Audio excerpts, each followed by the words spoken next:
All right, so it seems that there is more trouble mounting for this powerful BJP Neta whose son Vikas Barala is absconding right now. The slander campaign after shocking cover-up. But Republic will ask this question as the BJP in Haryana stands divided on this issue. Where is this BJP chief in Haryana and where is Vikas Barala? Well, we're getting you all the reactions on that story, cutting across party lines. His son's condemnable action has been condemned by various quarters, cutting across party lines. But the question is that as Republic TV does an aggressive follow-up of the story, Varnika has spoken to Republic TV exclusively, saying that she will continue her fight no matter how much of social slandering she has to confront with. That's not going to make much difference. Well, as far as the investigations are considered, Republic TV has learned that the CCTV cameras installed in that particular route when Varnika was stalked are dysfunctional. The footage has suddenly got missing. We are picking some reactions. Let's listen in.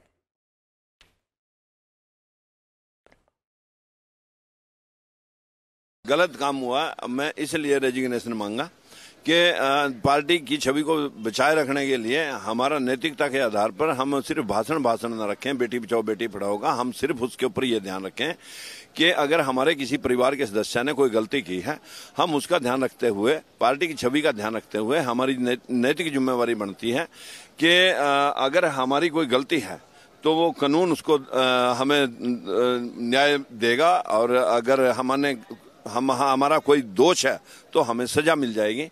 लेकिन तब तक हमें party के आला पद से अलग हो जाना चाहिए। देखिए, ये स्पष्ट है कि आज जिस प्रकार का आचरण घर में पलता है उसी प्रकार के आचरण के मुताबिक माता पिता भी उस बात के जिम्मेवार होते हैं। हम बच्चों को पूछ सकते हैं कि भाई हमारे बच्चे कहाँ जा रहे हैं, रात को 12 बजे कहाँ जा रहे थे। ये सारी व्यवस्था एक हिस्सा होती है और हमें पार्टी के भाव को समझना चाहिए।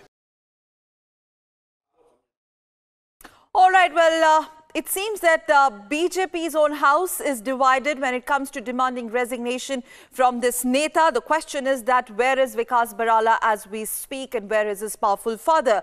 There seems to be a big divide in the party.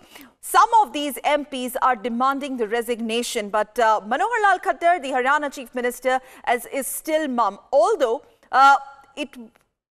the non-bailable offence has been dropped. It seems that there were certain influences being made to botch up the investigation.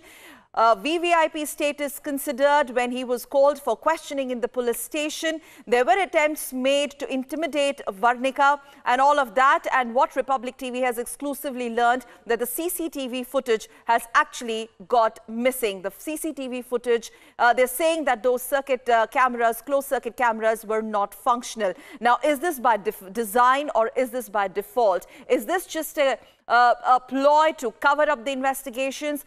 Is this an attempt made by certain influential political quarters to save Neta's son? Well, that's what Republic TV will continue asking. Remember, we spoke to Varnika earlier in the noon today. And Varnika, in fact, spoke exclusively to our editor Niranjan earlier in the noon, saying that she will continue her fight and the kind of unprecedented response she's getting on social media and otherwise also from all quarters.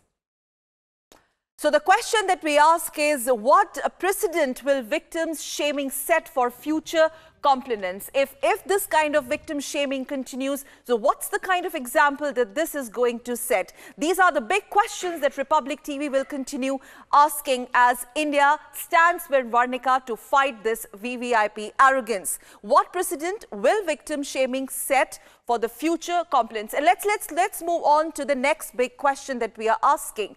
Republic TV also continues to ask, why were the non-bailable offences dropped? Initially, why were these non-bailable offences dropped? Remember, we are talking about Vikas Barala, who continues to be absconding. We don't know where he is.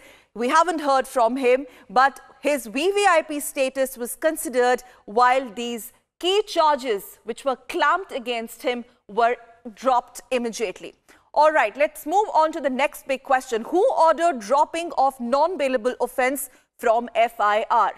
What kind of influence was administered here in terms of dropping those offensive charges which were actually clamped on him initially? Next question, and a very, very key question. How did the CCTV footage actually miraculously vanished? Was the VVIP pervert allowed to leave the town? Because we don't know where he is. And suddenly, we also are learning now that the CCTV installed were not functional. Were they not functional? If at all, yes. Why were they not functional? And if they were functional, there were attempts made to see to it that the CCTV footage is vanished. And let's take a quick look at this one last question also, which we are asking, the kind of example which the victim shaming sets for the future, similar complaints that could come up in near future.